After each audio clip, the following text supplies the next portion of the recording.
happy that you're here. So thank you for, I mean, it's so beautiful outside. Yeah, everyone's nodding. So I am so grateful for you to be here. And thank you for the warm introduction. I really appreciate that. I love to start things with a question. And I have a question for you guys. How many of you would ever want to write a book? Maybe? A couple of us? You guys are being shy. Come on. Well, get this. Here's some statistics for you. 81% of Americans feel that they have a book in them. Can you believe that? So that's, I mean, about 200 million people that want to be an author. Well, I like to fondly refer to myself as an accidental author. As you guys probably heard in the bio, my work was in the intelligence community. We're not supposed to write books, if you've heard that. Well, I never intended to write a book, but everything changed. In 2012, when my little boy was 6 months old, and I was finishing up my second year of my MBA at Vanderbilt, I was still on the books in the Army Reserve, he was diagnosed with infant cancer, a neuroblastoma. During that first year, my husband and I, we lived what can only be called a special kind of hell for anyone that's fought cancer. And this crucible came down to two things for my husband and I. We had to anchor down in our faith, and we had to find our reservoir of strength. And I needed to remind myself that I would survive no matter what the outcome was for my little boy Hank, because infant cancer can have a mortality rate of upwards of 70%. And so one of the ways I was reminding myself that I was strong and I could survive was going back to that time in the military. And I started going through my old journals that I kept on my 2 deployments. And it hit me one night when I tucked my little boy into bed and my husband was overseas on a deployment. I was looking through those journals. Hank needs these stories, and he might not be able to decipher my shorthand. And he needs to know Mac and Schmitty and Vasquez and Vineyard, and he needs to know these stories of character and resilience and leadership. So I started to write them down because I told myself it was going to shape the man he became one day, because he was going to be a man. And the best part of this today is for me to tell you my little boy is now 11 and he's cancer-free. So he will read those stories one day, and if I've met a few of you that have already read the book, and I'm always so humbled and honored when people come up and tell me that. And he's going to hear those stories that I mentioned about Mac and Schmitty, and I'm excited to share a few of those with you today. And one of the most important things that I've already taught Hank is that veterans didn't have a prior job. We didn't have a prior job. We took an oath, and an oath is a promise for action and for each other.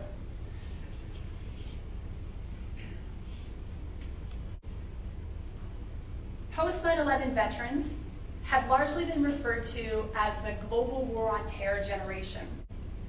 And many people don't know us. And that's largely because it's the smallest number in our nation's history that have put on a uniform. Post 9/11, less than 1% of Americans have worn a uniform for our country. That's the smallest number, as I said, in our 250-ish year history. And in my mind, I've seen it, it's regardless of the nature of the conflict, whether you're stateside or forward deployed, or maybe how your war ended, these timeless truths need to be told from every generation. And the timeless truth that I learned very quickly is that how we serve defines us, not how our war ends, not how people treat us when we come home. How we serve defines all of us, no matter how we're serving in uniform or even here at home. Before we jump into the stories, I want to just kind of level set with everybody and just kind of let's get it all on the same level of agreement here, because what everybody needs to know before we start, veterans are from all walks of life. Look at this picture. I was not just digging through my company photos trying to find the perfect diversity and inclusion photo, okay? This is a no-joke picture of like what could be taken anywhere in any unit across America in our military. Isn't that awesome? Our military, we come from every walk of life. Men, women, black, white, brown, from the country, from the cities. I want to tell you a little bit about these folks. We struggled together, we solved problems together, but we grew together. Now, if you look at Sergeant Groff in the middle, he's a tall white guy with his arms around two of his corporals. He's now a cop back home in Texas. If you were to ask Groff, do Black lives matter?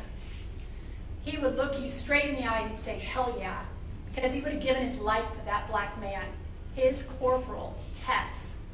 And if you were to ask Tess, can women hold their own? Should they be forward deployed in combat?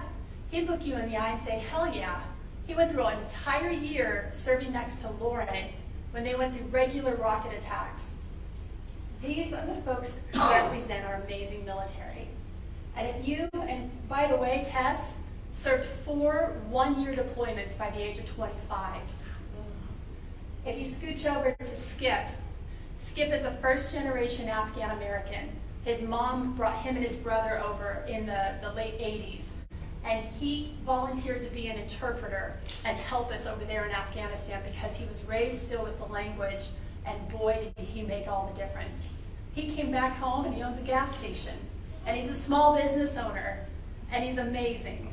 So that's a lot of what I like to tell people about who we are. You know, every generation of service member has learned that the front line, it's not a place. It is us. It is the person to your left and to your right, and this is in combat and here at home. And that's the timeless truth we've all learned, every generation, which can never be understated. With that, I want to just jump into 3 stories I'm going to highlight today. I love to show this photo because it is the formation that we had once we hit the 30-day mark. You had to be in country 30 days to be considered in combat, which is totally ridiculous because we got rockets the first night we landed. But they change rules, and sometimes policy has to catch up with reality, right? And this was the formation where I got to put the combat patch on a lot of my soldiers when they were doing their first tour. And I'm going to jump in and talk about 3 stories from the book, as I said, and those stories are going to cover the value of your differentiation, like what distinguishes you. The second story is going to be about responding to a tough situation. Do you and will you make pain your purpose? And the third is what I call earned courage, what we earn along the way. So let's jump in, and I want to start with this chapter. This is a chapter that I like to say, asking the right questions. Now, when I was a commander in Afghanistan, I was in charge of intelligence personnel and a lot of general, like all the other positions, but our main mission was intelligence. And I had a section of that company, they were trained interrogators. So my son's not a teenager yet, so he has no idea what's coming, but Mama's going to interrogate that little boy like nobody. But I learned from these amazing soldiers that were interrogators in my company, it's not about asking questions, it's about asking the right questions. And every time we ask why, are we asking why not? Because, oh, by the way, that's kind of American too. Why not, right? Well, why not Ashley, a young millennial working on her degree in the military, my rookie interrogator, to be the one to unearth the largest weapons cache that we discovered outside of Bagram Airfield. You see, we would get tips all the time from locals or others that would tell us, you know, the whereabouts of this and that. And sometimes we call them sources. They would only tell us information for certain reasons, and sometimes, like, oh, if you pay me money or if you can get some medical service for my child. There was always a strange dynamic going on that we had to work around. And sometimes they were just scared. And one of the men that was our sources, he said he would like to speak with a woman. He felt more comfortable and he was disarmed. Well, he didn't know that Ashley was my best interrogator, so what happened within literally an hour is that we find out he's giving us the whereabouts of this weapons cache. And I watched her, and it was amazing. And you know, just like the Navajo code talkers in World War II that had a unique characteristic that helped change the tide of war then with their language, women did that in the Middle East with the prohibitive culture. Because typically, women had to be in the battle spaces in order to talk with other women. Now, I don't know about half of you. Let's say like this room's about 50-50 right now. Do you think I'm going to get all the intel I can if I only talk to the guys? No. Guess how much good intel we got when we were talking with the women? A lot. A lot. So Ashley, I was there that morning when she was working with this source, and within literally an hour, she got the information. She did her job so well, and we were on movement to go to this weapons cache. And after we walked through what was a cleared landmine field outside the AO, there was a discovery of 600 munitions that we detonated on site that day. And it was the largest weapons cache found outside of Bagram. I've heard people ask, are we setting women up for failure if we put them out there? But you know what we learn in the Army, and especially in combat?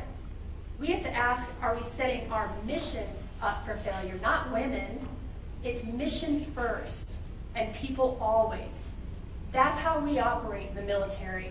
We all have a differentiation in value, and as we all receive the same training and ethos and focus, we all can move forward in the right direction. This is a picture with her that I just absolutely love. And you know, the big takeaway in this, and I saw this day in and day out, and I know all the different service members in here can speak to it as well. You know, you learn in the military, you don't count somebody out. You don't put your limitations on them. And it is just as important to dwell in why not, and not just why. Now, let's jump into the second story. But first, I'm going to ask you a question, because you're probably catching on I like questions, right? How many people have broken down? Can you raise your hand if you've broken down ever? Okay, a few of us. How many people have had to hitchhike? Okay, a few of us, no judgment, got to hitchhike, you know, I get it. How many people have broken down, had to hitchhike in a combat zone? Yep, that was my night. Let me tell you, that's the premise for this story with Kimball, Lundy, Vasquez, Schmitty, and my Army self. You see, a 2-day mission could easily turn to 5 when Rotary would reroute the operations, and that happened to one of us when this small team of mine had to deliver that up-armored vehicle behind us to a different base. We were going to drive it out and then jump on the helicopter and fly back to our base. It was going to be, you know, like everything in combat, super simple, right? Didn't work out that way. So by day 5 of being stuck out on that forward operations base, mind you, we're in the same clothes, the same sweat, that we've been stuck out there all those days. There was a Georgia National Guard convoy moving through our AO that night. And one of the things that I learned when you're doing intel and you're forward deployed, you typically do hitchhike a lot. You kind of, fit in with the different maneuver elements that are going out into the battle space. And you're aiding and assisting and helping their mission. So talking with the commander of the convoy, we learned that they had 5 extra seats. That was great. So we all shuffled into the extra seats after we did the assessments, the risk assessments and everything. It was a very cold night. And we knew that the day before, the same route Nevada that we were going on had been ambushed. And we also knew that morning that the French clearance unit had unearthed an IED along that road. Well, the best part before moving out that night, we actually had been stuck on a French base. And I'm not kidding you, the French bases in Afghanistan had warm croissants and brie cheese. what? I mean, I went back and told my commander, and they're like, whoa, we got to go on a mission out to Morales Fraser. We'll go next, It was crazy, but that was just the extent of how we worked with so many different allies that we have in our great, joint operations that we do around the world. So we get moving, we all pile in and we're moving out, and about, I'd say, no more than an hour into the movement, one of the trucks broke down. And it broke down in this area that we refer to as the switchbacks, where the mountains shoot up and they drop down. So as you can imagine, it's really hard to recover a big old truck from these areas. We call in, and the quick reaction force that's getting ready, goes out to help units in situations like this, or when they come under fire. They were helping another unit, and they told us to stand by. Well, are you going to stand by here, or are you going to figure it out? Will you make pain your purpose? And so that's what we did. And to this day, I couldn't tell you what we had scrounged up and put together to drag that truck off the mountain, but we surely did. And as we moved on that night, heading back to the base, no kidding, another truck broke down. So I'm just thinking, mechanics and maintenance people, where are you? It was such a night. And that night, we were lucky because we didn't get it, we didn't come into contact that night. We did the same rodeo, we figured out how to drag that truck. All of this to say is to share the takeaway.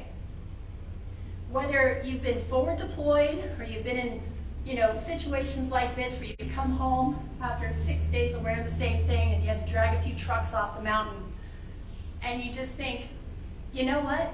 You have to figure things out sometimes.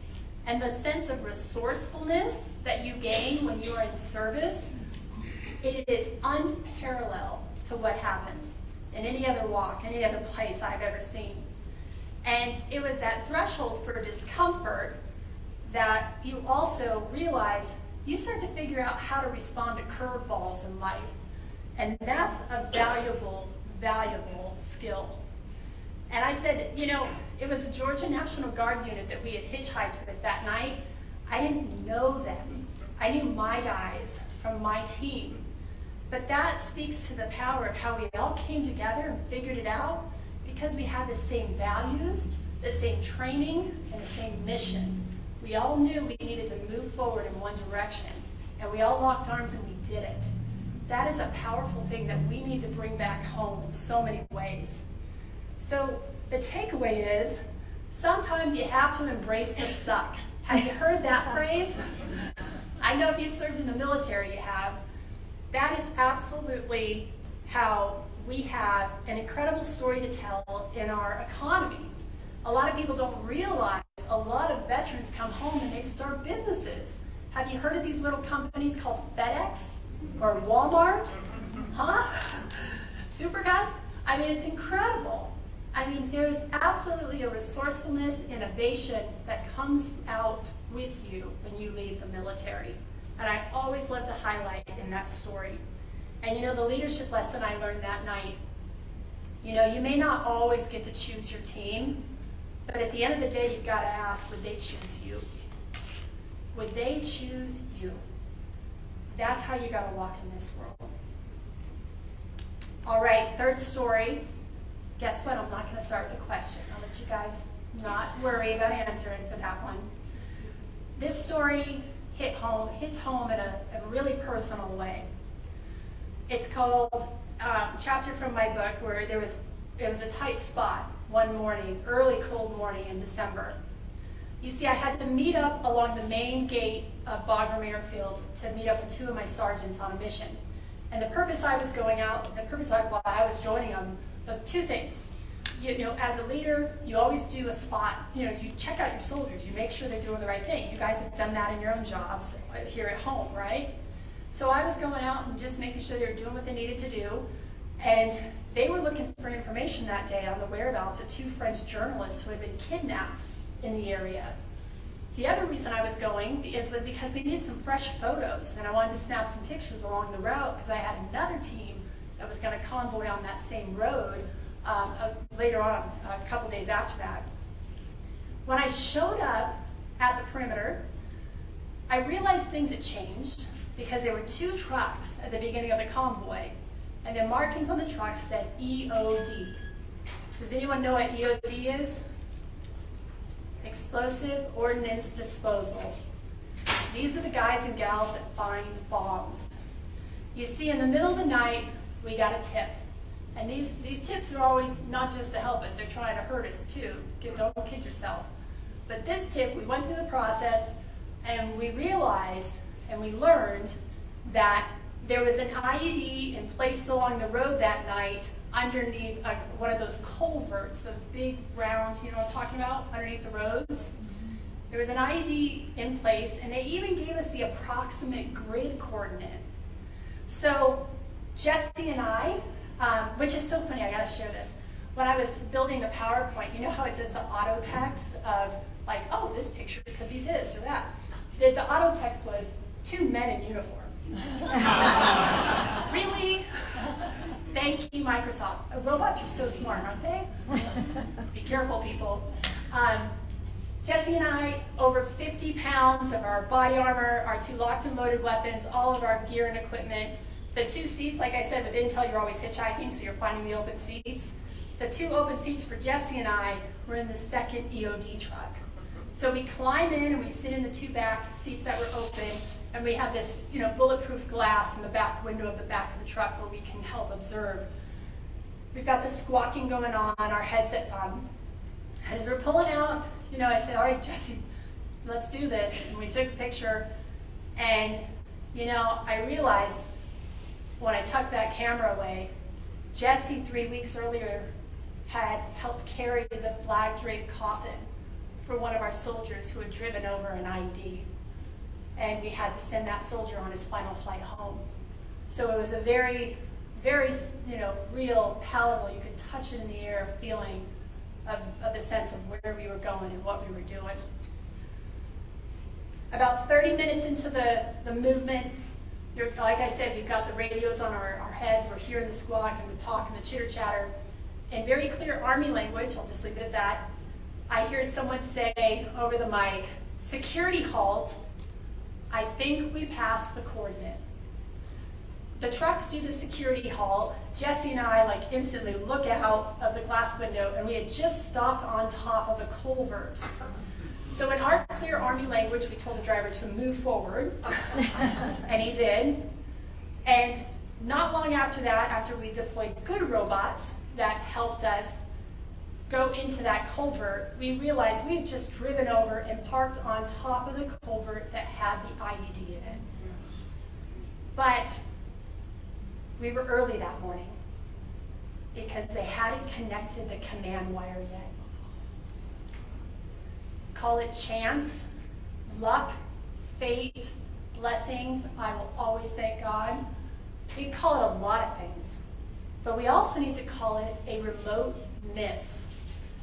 Remote miss is the term used in a study that was discussed in Malcolm Gladwell's book, David and Goliath, when he was researching the effect of the bombings on the Brits during World War II. You see, the Nazis thought the trauma of the Blitz would destroy the courage of the British people. But in fact, it did the opposite. It created a society of people that became more brave and stronger than they had ever been before. And so that was the lesson that so very well fits to every service member that's been in that tight spot, or even tighter and worse than this.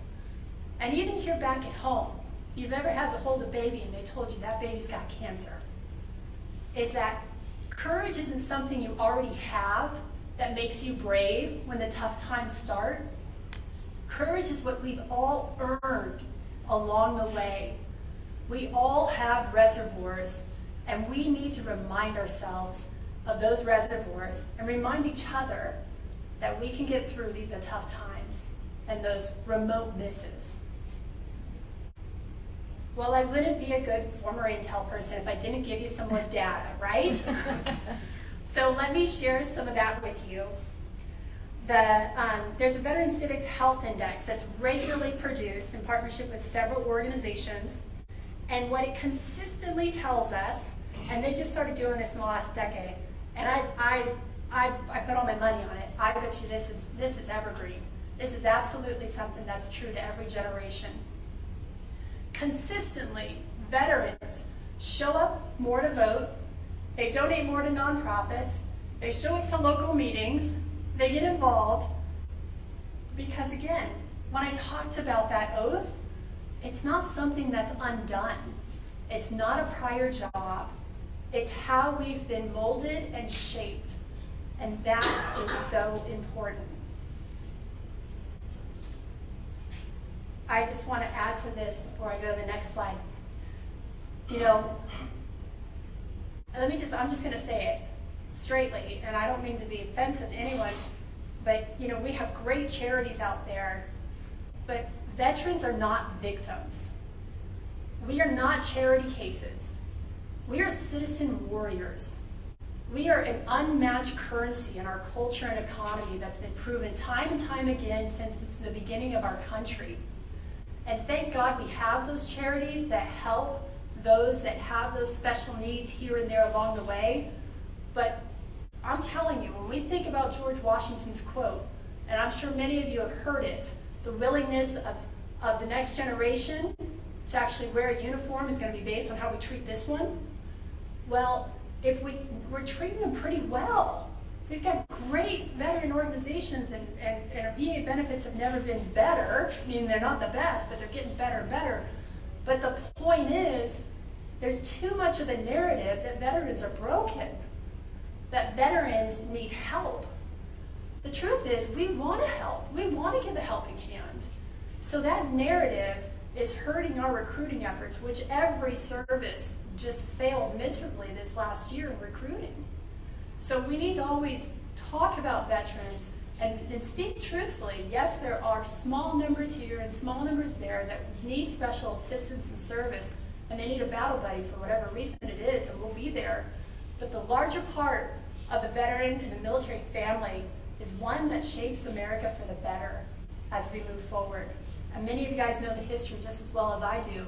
The military desegregated it before we did back here in America, right? The military paid me equal pay as a woman commander, you know, just like the male commander before, you know, Lockheed Martin ever did. So, I mean, the military has been a great example of how we need to, again, take action and take care of each other. And I couldn't leave the conversation without mentioning Afghanistan. The larger part of the stories in my book are the ones that you'll read about in Afghanistan. And, you know, for the 20 years that we were there, we helped all those little girls have the ability to go back to school. We stabilized the region. There were so many things that were done right, and we need to remember that. And the last 20 days of that war cannot erase how we served well and did things right along the way. And that's what I told my soldiers when they were texting me on August 26th, when Abbey Gate blew up and killed 13 of our brothers and sisters. And it's like, I haven't worn a uniform, I haven't been with my company in over a decade, but I'm getting the messages and they're saying, ma'am, what the hell's going on? Why is this happening? Did we lose Chris for nothing? That changes you. And I had to text all of them and it's like phone tree right back around. All right, everybody, remember the rally up, the arm signals in the military? Hey, come on back, you guys. We got this. This is not your fault. We are not messing up the end game. This is policymakers that are making the wrong decisions. And it's not that we left, it was how we did it that was wrong. And for me, like, this is a picture we'll read in the book. There's a great story of how we supported a local orphanage in Bamyan, and a church back here at home had sent us all the amazing scarves and jackets for all these little kids. And it's one of my favorite missions that we did. We did full spectrum intel operations. So any day could be offensive, defensive, stability, or support. We ran the whole gamut of what we were doing day in and day out. And I love to share this picture because it was definitely a mix of things that we've done. And this is one of my new favorite pictures, because it wasn't until the fall of Afghanistan that I realized I needed to buy a hat. And as you guys know, we don't wear those hats for anybody to come and thank us for our service, or to go, oh, hey, that's the veteran in the room. We're wearing them because we are signaling, where are my brothers and sisters? I want you to come find me when I'm out at the grocery store or wherever, because you're my unit. You're my people. You're always my family. And I'll tell you, the disturbing parallels of Saigon and Kabul, they are seared into my heart, that there is an unmistakable bond now between the Afghanistan generation and the Vietnam generation. And we both experienced betrayal by our governments. We both saw them abandon our allies and the people that fought next to us, that now had to run for their lives. We saw a page in history that wasn't okay, and that was not American. And what I have learned from the Vietnam generation since the fall of Afghanistan is that we do not withdraw in the aftermath. We, as veterans and as a military family, we stay involved. We keep helping. We show up. We're voting more. We're getting up at public meetings. We need to keep taking care of each other. And that's the wisdom and the shoulders that I stand on. And I'm so grateful for all the generations that came before me, because you're really helping the Afghanistan generation right now, and the whole not post 9/11 generation as a whole.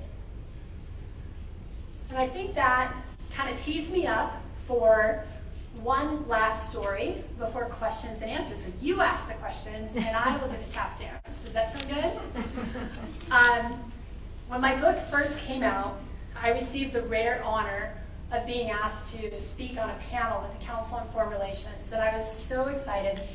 And it was going to be with thought leaders and people I deeply respected, like Sebastian Junger, Gail Lamone, and I was boarding my Southwest flight. I woke up early and actually got my seat. I was A group. Woo! That was always exciting. And I filed in, found my window seat, and I was about to fly out to DC for this panel. And I'm sitting there and kind of thinking, what's going to be the best part of this little trip? I'm so excited. And I look over, and two men kind of come in, and they sit down next to me. And I know by the hat that I just had a World War II veteran sit next to me. So the best part of my trip just began. So like veterans, we do what we do, and as soon as we find out that we're both veterans, we start to talk. And so we're chitter-chattering the whole way, talking about our time in the service, and he had some old photos in his wallet. My heart was there. It was awesome. Well, about halfway through the flight, this precious, amazing World War II veteran leans in a little closer to me, and he says, Marjorie, I want to ask you a personal question. And like you, I love it when strangers want to ask me personal questions. So I say, yes, of course, right? What do you say to a World War II veteran? Yes, sir, please ask away.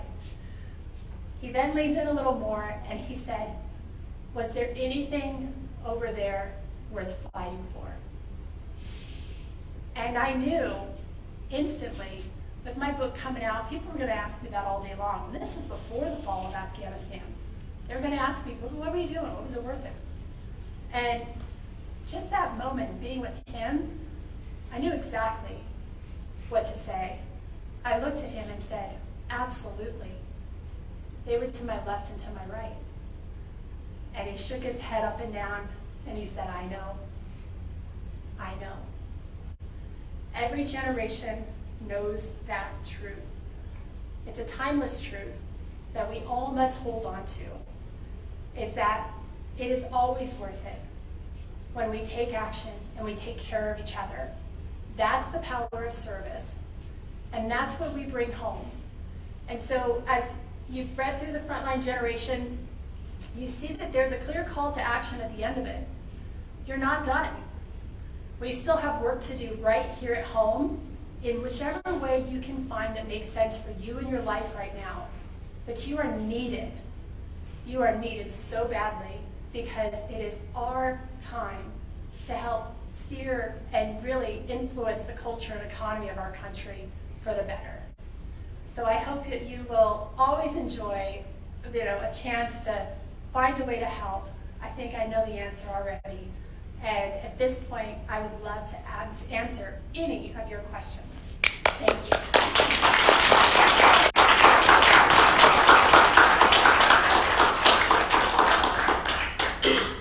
I can put that up there if you're interested. I know the local bookstore had them too. Okay, so sometimes people don't want to ask the first question. So I'll ask myself a question. See, I bring them with me. People ask me, a lot, especially with the fall of Afghanistan. So what next? Like, how do you tell the next generation that they should serve? Because they just saw that it looked like we did it for nothing. We just did a rocket jet back to like 9/10, 2001. What happened? And I tell people that's exactly why we need to make sure that people making decisions on our policy have a little dirt under their fingernails. That they're not slimy career politicians that have not been there, done that. And I'm not saying that we have to have more veterans, but we do. But we need people that are doctors, that are teachers, that are carpenters, that are veterans, real people that want to do a tour of duty in some type of civic service and then come on home.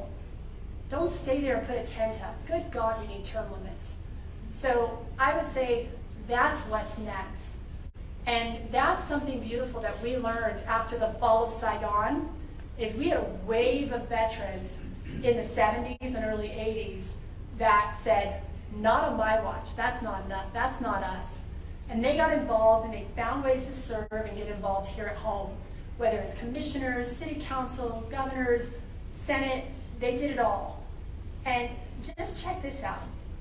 After World War II, 70% of Congress had served in uniform. Today, does anyone know what that percentage is? It's abysmal. I know, like about 5. It feels like 5.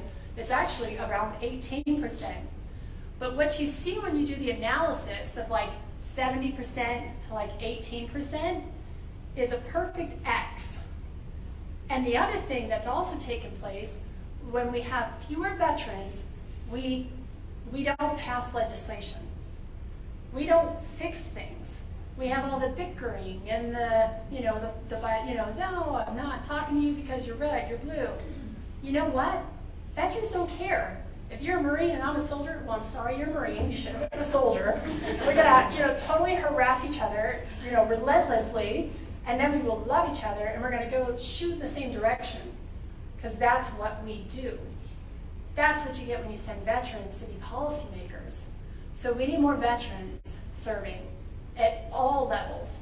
And I would say not just veterans, but their families. Because the families have the fabric of service too. They get it. Let me tell you, my husband went on 17 combat deployments in special operations. Those were tough. Those were really tough. And that was a service that I did as a spouse.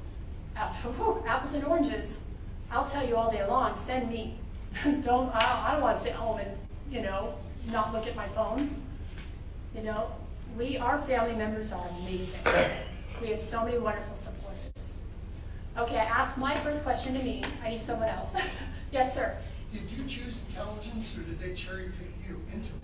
I chose intelligence. So that was one of the benefits of a direct commission, was that I got to choose. So, and thank God, because I've always asked questions and you're supposed to, as someone in intelligence, you have to be someone that kind of thinks out the box, kind of pushes boundaries a little bit, and ask questions in a way that you're thinking about things differently. Because I just mentioned to someone else earlier, one of the main parts of my job was to how does the enemy think?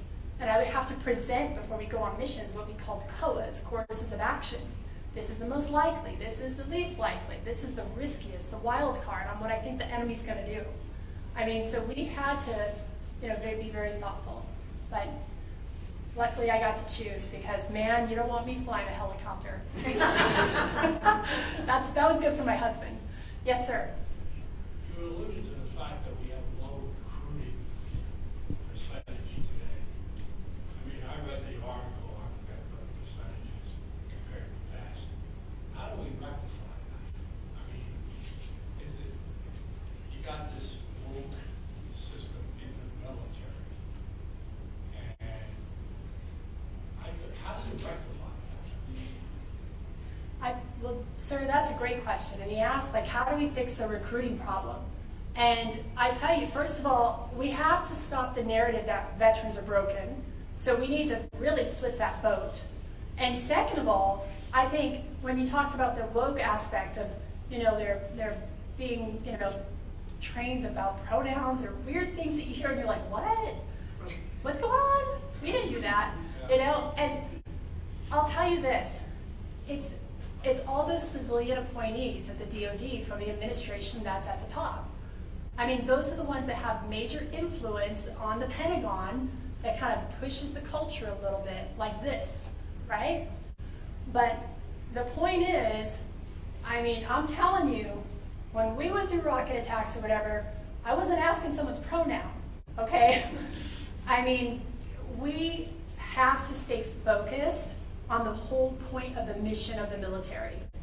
I'll tell people all day long, yeah, I hugged babies and kissed the babies and handed out little food, and then if bad guys were there, we shot them. That was our job. You attack the enemy, especially, I mean, come on. May we never forget 9/11. And so the third thing I would say is civics. I was just talking about this data point, which just blows me away. Out of the 50 states, 9 of them in America require 1 year of high school civics. 30 require half a year of high school civics. 11, whatever, don't have to do it, no problemo, no civics training or education at all in our country in 11 states. So we have to be serious about civics. And I'm going to put, okay, I'll give you 4. To every service member or family of a service member sitting in this room, I'm going to send homework home with you. You got to talk. You have got to talk to people. And you got to tell your story of why the military is important, why it was good in so many ways, and how it's going to be good for people. I mean, we have to tell our story and talk. And so that would be there's your homework, sir. I'm sending you home. Yes, sir. When you have a secretary and a Pentagon spokesman lie blatantly, daily, to the press and the public, it just kind of makes you feel, what's the use? I endorse everything you said, and I agree with it. Your presentation is excellent. Thank you. And your message is excellent. But I just am a pessimist and don't see any hope for people who talk about electric tanks, for God's sake, on the battlefield. And that was this past week in Congress. Let's put some solar panels on. It's just, I can go on, and everybody here could. It's just, we've, I don't know where to go. It just infuriates me, and angry and upset. And I'm right there with you, brother. And you remember there's a saying in the military, optimism or morale or beatings will continue until morale improves, right? You remember that one in the military? And it's like, all right, that's what I think I'm so much funnier as a human being after I've served in the military, because you get this humor, serving in the military, oh, okay, great, this is happening. Sure, we broke down and they're about to shoot at us, let's do this. You have to have perpetual optimism, and you have to never, ever get rid of your voice. Your voice is your weapon. That is an atom bomb. And, General Powell said one of the quotes that's always been seared here, perpetual optimism is a force multiplier. We have to remain optimistic. Easter service, I put it on my Instagram. One of the Bible verses that stuck on my heart was, hope does not disappoint. Because you're never going to be disappointed if you're hopeful and you're optimistic. We must hold on to that. I mean, because we could choose the other, and man, that sucks. Let me tell you, I've been in those valleys. And we have to crawl out of that. And we have to know this is the right way to be. We have to speak up. We have to be optimistic. And we have to use our voice. But we have to be pragmatic as well. Absolutely. And when you have what I've just described, covering the whole fabric of our culture, Yep. what do you got? God, What do you got? let me tell you, this keeps me up at night. Because this is the other thing about recruiting. If you have served in the military, your children are 2 times as likely to serve in the military. And we have a problem, Houston, because we now have a military family business that is ridiculous. The same families are shedding the same blood for the defense of our country, and that's not right. That's not right at all. So we need to make sure that everybody knows, hey, we all have a role to play here. We all have a responsibility. Yes, sir, back there. Marjorie, would you tell a story you told the bunch about how female soldiers were able to get intelligence from the women in Afghanistan? Absolutely. So to the ladies out there, all right, especially ladies that have children, if your children are playing in a field, and let's say there's snakes or there's like ant hills and they're going to get hurt, are you going to go and tell someone to go fix that? Or are you just going to you don't want your kids playing by that, right? So literally, there was such a connection, woman to woman, as mothers, of talking with women that would share information with us and say, hey, there's stuff over there, my kids play over there, get rid of it. I mean, little things like that of how we talked about when we were talking to the other half of the population, the women in the Middle East, there was real connection, real information that turned to intel that changed a lot of outcomes in such a positive way. Thanks for prompting me for that. Yes, ma'am. What is your greatest encouragement, if you have one, the higher level of our military, and what is your greatest discouragement? Oh, that's a good one. Okay, so what's my greatest encouragement and then the discouragement? Sir, I'm right there with you with discouragement. I am right there with you because every one of us knows commander sets the tone. That's what leaders do. Biden's setting the tone for our country. The SecDef sets the tone for the DOD. The Secretary of Transportation sets the tone for the transportation mission in our country. Commander, leaders set the tone.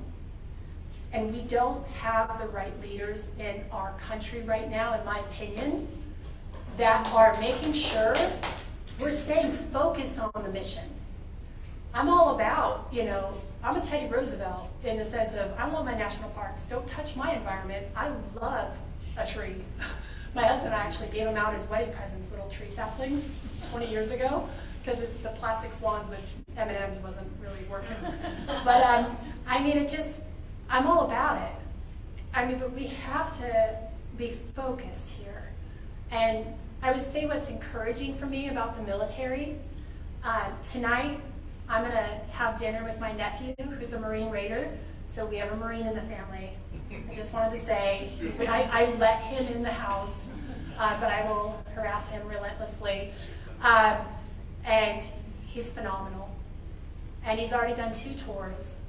And the people that show up and they raise their right hand, that are signing a blank check so that I can come and speak freely here in beautiful Brevard on a Saturday afternoon with people that can come and gather freely, that's so awesome.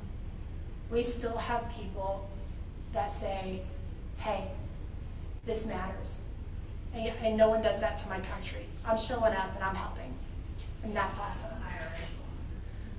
So that's that's an interesting thing. One of my soldiers, I think I might have wrote this in one of my journal entries in the book. It was Schmitty. You saw him earlier. And we were talking one night. He's giving me some updates on some intel reports. And in between, he kind of interjected. He said, man, are you going to stay in? I go, what? He goes, are you going to stay in, when we get back? You're at that 10-year mark. I know what happens at the 10-year mark. We all know what happens. People normally get out and they push through the 20-year mark. And he goes, you're living your life and experience in the military at the level where like Santa Claus is real. This is good stuff going on here. Like it is the real aspect of being there in combat, leading with men and women. And he goes, ma'am, I just think you believe in Santa Claus, you know? And it's like, I just can't see you going on and being an old senior, you know, colonel or whatever that's gonna forget what it's like to be here on the ground, what it's like, what's happening. And I said, oh yeah, I'm staying in forever, because I absolutely would have stayed in the military forever, but with my son's cancer, I had a new mission. But we have people that walked in the same, you know, gravel, you know, bases overseas and woke up at sunrise to render a 4-second delayed salute to a fallen hero on his final flight home, that are now colonels, that are now generals, that are now civilian appointed fill in the blanks. And I promise you, when you've been through something like that, it never leaves you. And it will influence them to do the right thing. So hope does not disappoint. Yes, sir. Courage. Courage. You brought up that England, Yes. which don't get bombed all the time. Ukrainians right now have that same courage. Yeah. They're not going to be taken over by Congress. Hopefully, we can have that same courage right now, get rid of what's happening here in America. That is our happening. Yes. I'm just going to create a question out of that statement, because that's a beautiful statement. So my question is, what do I think about Ukraine? What's going on over there? Because we have a lot going on over there. We got a lot of American money that's going over there, right? There's a lot of parts of this conversation. And I'll tell you this, what I have really been moved by is that the Ukrainian people are reminding everyone in this world that the real heroes of democracy are ordinary citizens. Look at how they are fighting to the end for what is right. God bless them. And if we can find ways to help them all day long, you know, I mean, we have to find ways. We always stand for what is right. And so that's my feeling on the question I just created for myself. So, Just to follow up. yes, sir. Somebody once said that they have a corrupt government in Ukraine. Oh, sure, of course they do. What country doesn't have a corrupt? And what country doesn't have a corrupt The government? U.S. has a corrupt government. Yes. However, it's the citizens, the people in the Ukraine that are the ones that have that courage, and they're going to fight to the death because That's they right. don't want Russia to take over Ukraine. Ukraine has had a lot of problems over the centuries. Yeah. Okay? My grandparents came from Ukraine. They were forced out because of the Bolsheviks. They took over my grandfather's farm. You will do this, you will do that. And if you don't, Exactly. came over to the United States. But that's the courage that I want to see against this communist Sir, takeover. you're doing it by talking about it and sharing that beautiful story of your family. That is amazing. And you know, I was talking earlier we were talking about Ukraine earlier with a few folks, and someone said, you know, we're talking about it, and I said, you know what? Whenever something wrong's happening, and wars, catastrophes, whatever, where do all the people want to come? Right here. Right? I don't blame them. I won the lottery. I was born in America, thank God. You know, we all won the lottery if we were born here. And we have a responsibility to maintain it, because a republic, if you can keep it, it's our job. Yes, sir. Your sentence about Ukraine, you're really impressed with Joe Citizen over there. If the United States, if you superimpose the United States in the same situation, do you think this country is able to respond anymore? Yes, Why? absolutely. I'll tell you why. Because we have generations that have deep perspective. And I think a lot of it thinks, like, if you look at the young millennial, or if you look at like young people that are just, they seem clueless, or you're like, God, what are they doing, you know? I mean, I get it. But that earned wisdom that we have in a lot of generations in our country, and I was telling my son this, we were talking about Columbus Day several months back, last fall, and I said, you know what's so awesome about Columbus Day? Is that someone was so brave to say, we can go find something better. We can go think for ourselves and do something different, and didn't let anyone else hold them back. I mean, that's in the spirit of each and every one of us as Americans. That's in our bloodline. People that said, I want something better, I want freedom. And so that's something that's so, you can't bottle that up. That's no other nation started on the premise of I want freedom, I want liberties. And so that's so in us. And there are enough of us because that's contagious. Just like the studies all show you, like if you hang out with people that drink a lot or do this and that or whatever, behaviors are contagious. So we as Americans need to be contagious in the right way. This is funny, I'm talking about this after COVID, all the contagiousness. But I'm just saying that we need to remind ourselves that it is in our interest to be exceptionally us. America is exceptional. And we gotta stop getting on the poo-poo train, as I tell my little boy, or get out of Pity City. I mean, you don't live in Pity City, you visit, you take a knee sometimes because you might get punched, but then you get up and you move out. We as Americans, we don't sit there and go, I mean, let's get going. It's in our interest to be exceptionally us and to, again, take action and take care of each other. That's my firm belief. Yes, ma'am. Would you ask how many people in this room have been on the honor flight? Oh, I would love to ask.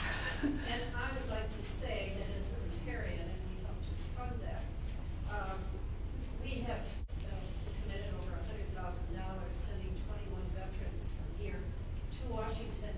But the wonderful thing, and tonight it will happen again, 7:30 at the airport, hundreds of folks from Brevard will be there to welcome them back. And they're crying and we're crying. They're so appreciative of being appreciated. Amen to that. Amen to that. Do we have anyone here that's been honor flight? Yes. Thank you. Honor flight, and before I was on the honor flight, I was welcomed them back at the airport. They were crying.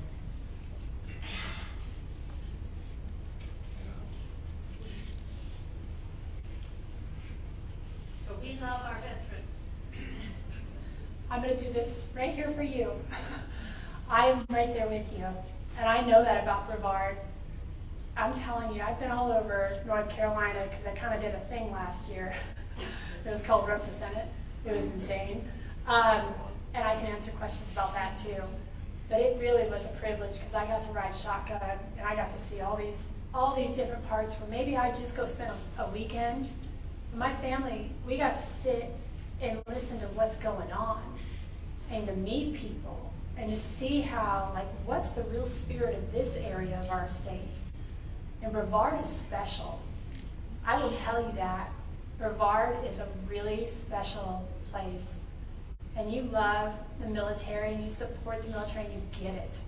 You get the value. And that is so important. And I am so appreciative. And just please keep being you, because that, again, like I said, is contagious. We have to be that way. We have to take care of each other. Can I get one more question? Sure. Do you mind? I saw a question back here from a man I haven't got a question from. Thank you so much.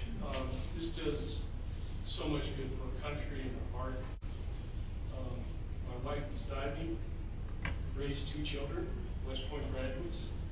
Our daughter was a task force engineer, combat engineer, team leader in London Province. Your generation deserves credit. And I know that because I served 26 years as an infantry officer in the years old, I went to medical school, and I'm a physician. I spent 3 tours in Ukraine, and do not believe for a second the tripe that you are hearing from the media. I have been there. I have stopped the bleeding of a 16-year-old who lost his right leg because of the Soviet bomb. 3 tours. Let me tell you why the Ukrainians are winning today. They use our tactics, techniques, and our procedures. They use our weapons and our equipment. And they look up to you, Marjorie, for the example you set. It's not just money. Yes, Zelensky has to come here and ask for money. But let me tell you, I have served on the ground, and I have seen those soldiers. And they are steely-eyed killers. They are men, and they are women, and they look up to you. So don't believe for a second this is something unique. We've been training them for decades. And they are doing nothing more than what you did in Afghanistan. God bless you. Thank you so much. Just speak in my heart.